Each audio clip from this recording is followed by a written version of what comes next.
চাঁদপুর জেলার শাহরাস্তি উপজেলায় অবস্থিত মেহার রেলওয়ে স্টেশনটি কালের সাক্ষী হয়ে দাঁড়িয়ে আছে।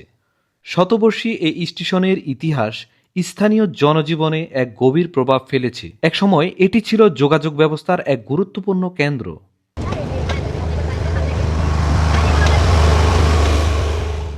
একটা সময় ছিল যখন এই স্টেশন থেকে অসংখ্য মানুষ যাতায়াত করত।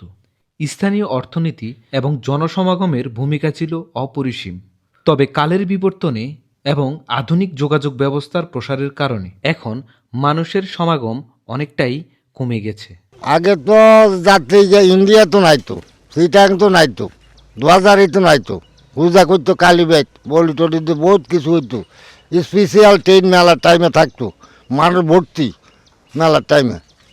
ইয়ানো আসল তো 3 নম্বর রায়, 1 নম্বর 2 নম্বর 3 নম্বর রায় লাইন আসল। ইয়ানো মাল গাড়িও কাটতো, তেলের গাড়িও কাটতো, আগে তেলের এজেন্সি আসল ইয়ানের মধ্যে, অন্ত নাই এটা। আমি মিনিমাম প্রায় 50 বছর। তাহলে এই স্টেশনে 2টা ট্রেন চলাফেরা করে, মেঘনা এবং সাগরিকা। এই 2টা কারণে লোকজন কমে গেছে, ড্যামও বন্ধ হয়ে গেছে। এই কারণে মানুষ রেলের প্রতি কিছুটা অনীহা চলে আসছে, বিশেষ করে এই লাইনে। এই কারণেই অনেক যাত্রী কমে গেছে। আগে হুরানা অফিসে আছে, টিকিট করে আসলে নিয়েছে, হ্যাঁ, এটা আঙ্গ আমল হয়েছে। আচ্ছা। ইয়ার আঙ্গা বলে আগে টিনের ঘর আসল, বুঝলেন না, এই আমলাই ফাঁকা হয়েছে এই জন্য। ধন্যবাদ সবাইকে আমাদের সাথে থাকার জন্য। আর নিত্য নতুন এরকম আরও সংবাদ পেতে, আরও তথ্য পেতে আমাদেরকে ফলো দিয়ে রাখতে পারেন। সেই সাথে শাহরাস্তির কোথায় কি পাওয়া যায় তা তো আমরা দেখাবই।